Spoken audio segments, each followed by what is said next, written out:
Mi prometida me humilló frente a sus amigas, después vino a disculparse arrepentida, pero cuando quiso remediarlo, ya era demasiado tarde. Todo comenzó con una cena a la que, sinceramente, nunca debía asistir. Mi prometida, Camila, me había invitado a una reunión en casa de su amiga Martina. Era el típico evento de clase media alta donde todos compiten por ver quién tiene el cargo más inflado, el viaje más exótico o el emprendimiento más innovador. Nunca me sentí cómodo en ese ambiente, pero fui porque creía que Camila quería que la acompañara. Al principio todo fue predecible, vino caro, anécdotas vacías, carcajadas que no decían nada. Se hablaba de ascensos, mudanzas, proyectos de inversión. Yo escuchaba, sonreía por educación, sin aportar demasiado. No me interesaba entrar en esa competencia silenciosa. Hasta que, entre la segunda copa y un monólogo insufrible de Martina sobre su retiro espiritual en Bali, alguien miró a Camila y le preguntó: ¿y a qué se dedica Javier? Ni levanté la vista. Imaginé que respondería como siempre, algo vago pero decente, que diera a entender que trabajaba duro, que tenía una carrera estable. Nada glamoroso, pero digno. Pero no. Camila sonrió con una mezcla de burla y fastidio, giró la copa entre los dedos y, sin titubear, soltó: Javier pasa el día en un cubículo empujando papeles. Las risas fueron inmediatas. Martina incluso fingió asombro. ¿O sea que es como un secretario? Camila se rió más fuerte. Básicamente. Se sienta a rellenar hojas de cálculo mientras los verdaderos jugadores toman las decisiones. No fue solo lo que dijo, sino cómo lo dijo. El tono, la suficiencia. Como si mi trabajo fuera una broma.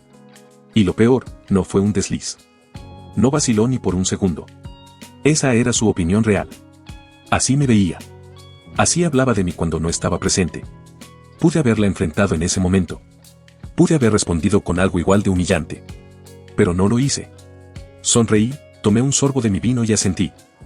Sí, un trabajo aburrido de oficina, dije tranquilo. Ella me miró fugazmente, con una chispa en los ojos que no olvidaré. ¿Satisfacción? ¿Superioridad?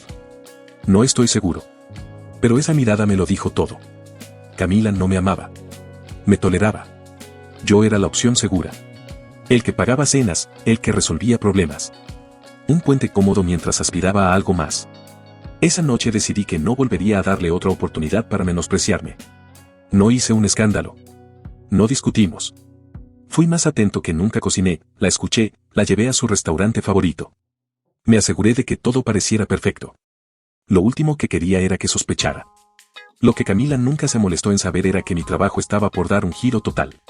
Llevaba 6 meses liderando una reestructuración clave en la empresa. Había trabajado codo a codo con la directiva y hacía semanas que mi jefe, el señor Méndez, me había ofrecido un puesto ejecutivo. El ascenso no solo cuadruplicaba mi salario, sino que incluía una mudanza al otro lado del país. Y yo lo acepté sin dudar. Pero no se lo conté. Sabía que si se enteraba, intentaría retenerme. Fingiría apoyo, cambiaría el discurso, se haría pasar por la prometida orgullosa. No. Ella no merecía subirse a ese barco. Así que la dejé vivir en su burbuja, creyendo que seguía siendo ese pobre oficinista sin aspiraciones. Mientras preparaba mi salida, ella empezó a actuar extraño. Volvía tarde, decía tener mucho trabajo, pero no traía nada nuevo entre manos. Empezó a mencionar a un tal Tomás, su nuevo compañero de oficina. Más joven, más dinámico. Primero fue casual. Tomás es un personaje, te caerías bien. Luego vino la admiración velada. ¿Sabías que se compró un auto eléctrico último modelo? Es impresionante. Y finalmente, el comentario venenoso. Tú podrías aprender algo de Tomás. Él sí tiene ambiciones grandes. Yo ya no sentía enojo, solo confirmación. Camila no solo me subestimaba. Estaba jugando a reemplazarme, tanteando el terreno. Pero yo iba un paso adelante. Cancelé nuestras suscripciones compartidas, corté las transferencias automáticas, actualicé mis cuentas bancarias. El día de la mudanza no hubo drama, ni cartas, ni despedidas. Solo vacío. Dejé su vida sin una sola palabra. Semanas después apareció en mi antigua oficina con un café en la mano, preparada para fingir arrepentimiento. Buscó mi escritorio y lo encontró vacío. Preguntó por mí. Ya no estaba. Ni en esa sede, ni en esa ciudad. No en su vida. Ahora vivo al otro lado del país. Trabajo en un despacho con vista al mar, dirijo un equipo, tengo un salario con el que ella solo soñaba. Y lo mejor de todo, ya no soy su secretario. Nunca la bloqueé. No borré su número. Solo dejé que viera desde la distancia lo que perdió. Y que entienda, tarde y sin remedio, que los verdaderos jugadores no siempre hacen ruido cuando mueven sus fichas. Notifiqué al propietario del departamento que rescindiría el contrato de arrendamiento. No le dije nada a Camila. Eliminé toda mención a viajes futuros, borré las fotos de compromiso de mis redes y, más importante aún, comencé a alejarme emocionalmente. No lo suficiente como para levantar sospechas, pero sí lo bastante para que empezara a percibir ese vacío sutil que precede a una despedida inminente. Camila seguía creyendo que yo era su salvavidas.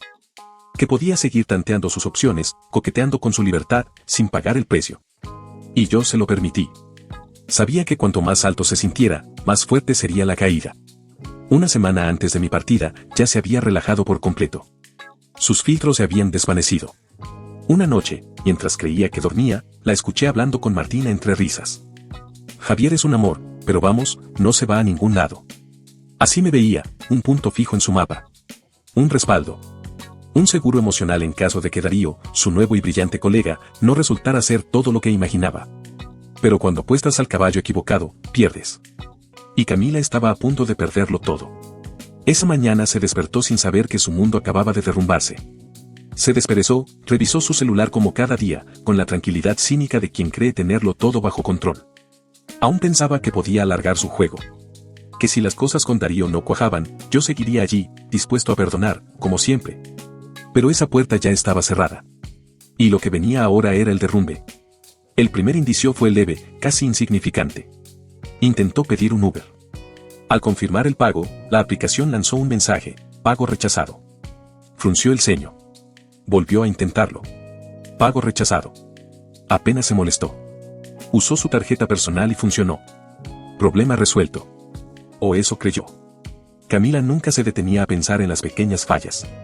Estaba acostumbrada a que el mundo girara a su favor, a que yo resolviera todo en segundo plano. Pero esa mañana, sin saberlo, acababa de tropezar con la primera grieta de un edificio que ya estaba condenado a caer. Llegó a la oficina como si nada. Maquillaje perfecto, sonrisa ensayada. La misma seguridad arrogante de quien nunca ha enfrentado consecuencias.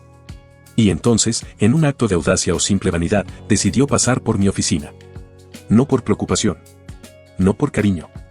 Lo hacía para confirmar que seguía allí. Esperaba encontrarme en el mismo escritorio, con la misma mirada mansa, listo para caer otra vez en su juego. Pero lo que encontró fue otra cosa. Entró al edificio sin saludar a nadie, directa, segura, como si el mundo aún respondiera a sus caprichos.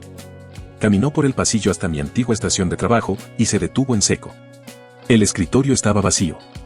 No a medio empacar, no en transición. Vacío. En su lugar, un joven empleado escribía concentrado, sin prestarle atención. Camila parpadeó, desorientada. Algo no cuadraba. Su mundo de certezas había empezado a desmoronarse. Reconoció a Marcos, uno de mis antiguos compañeros, y se acercó con esa sonrisa forzada que solo sale cuando el control se escapa de las manos. «Hola», dijo, fingiendo naturalidad. «¿Dónde está Javier?» Marcos levantó la vista, sorprendido. ¿No lo sabías? Se fue la semana pasada. Lo ascendieron. Un puesto importante. Lo transfirieron a la sede del norte. Ya debe estar instalado allá. Camila sintió un vuelco en el estómago.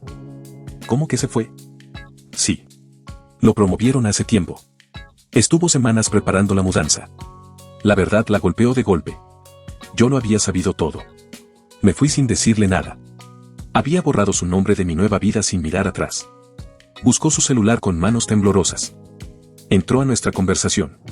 «Hola, pasé por tu oficina. No sabía que te habías mudado. ¿Podemos hablar?» Envió el mensaje. Esperó. Silencio. Volvió a intentar, esta vez con una llamada. Buzón de voz. Entonces vino el temblor. La urgencia. La desesperación. «Javier, por favor, llámame. Necesito hablar contigo». Nada. Cayó en espiral. Se negó a creerlo. Empezó a justificar mi silencio. Tal vez estaba molesto. Tal vez necesitaba tiempo. Seguro volverá. Pero entonces, su teléfono vibró. Un solo mensaje. «No te preocupes, Camila. Encontré una mejor oportunidad. Lo entiendes, ¿verdad?» Se quedó sin aire. Porque esas eran sus propias palabras.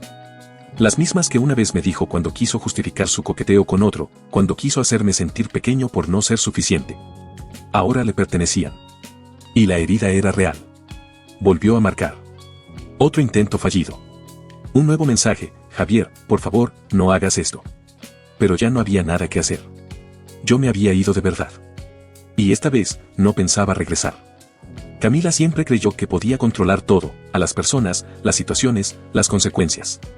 Se había acostumbrado a salir airosa gracias a su carisma, su sonrisa calculada, su habilidad para convencer. Pero aquel día, con mi ausencia como única respuesta, comprendió que su encanto no era infalible. Por primera vez en su vida, se quedó sola.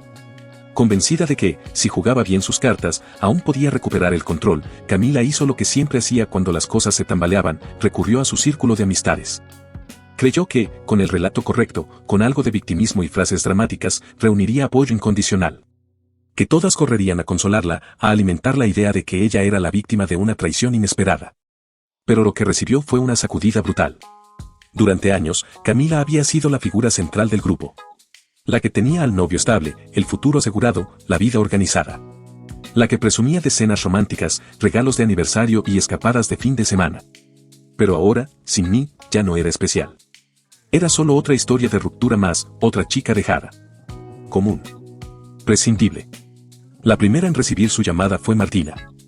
«No vas a creer lo que Javier me hizo», dijo Camila, intentando sonar indignada, víctima de una injusticia. Martina tardó unos segundos en responder.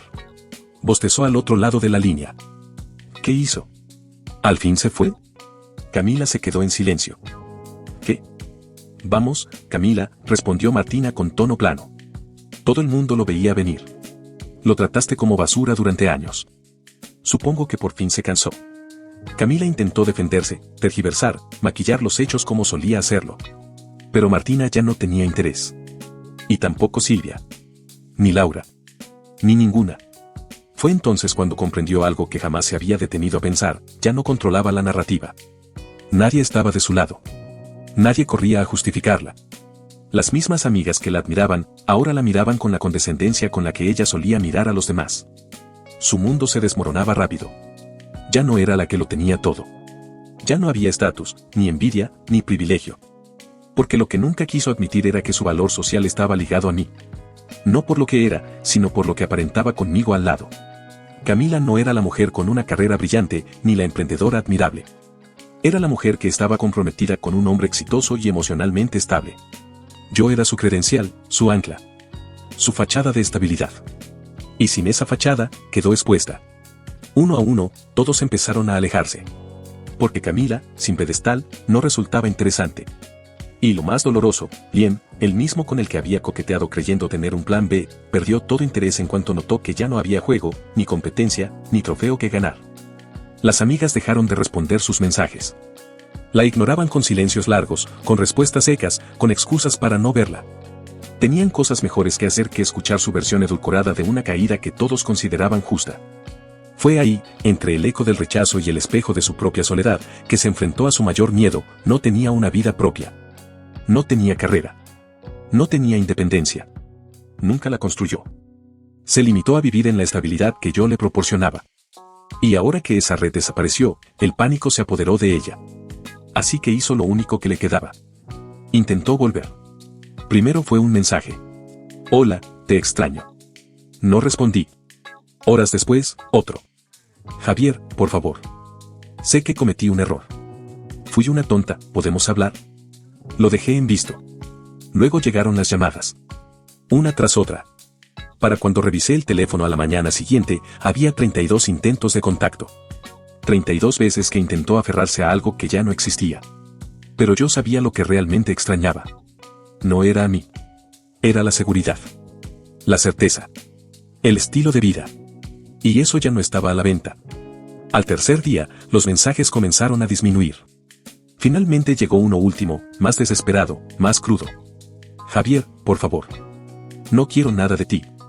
Solo necesito escuchar tu voz. Solo una vez». Lo leí. Me quedé unos segundos observando las palabras. Y luego lo borré. Sin responder. Sin explicaciones. Solo silencio. Camila pasó años tratándome como si yo fuera su plan B. Su opción segura. El respaldo cómodo al que se puede volver cuando todo lo demás falla. Pero ahora, era ella la que quedaba atrás. La que miraba desde lejos mientras yo seguía adelante. Porque cuando por fin quiso volver, yo ya no estaba allí.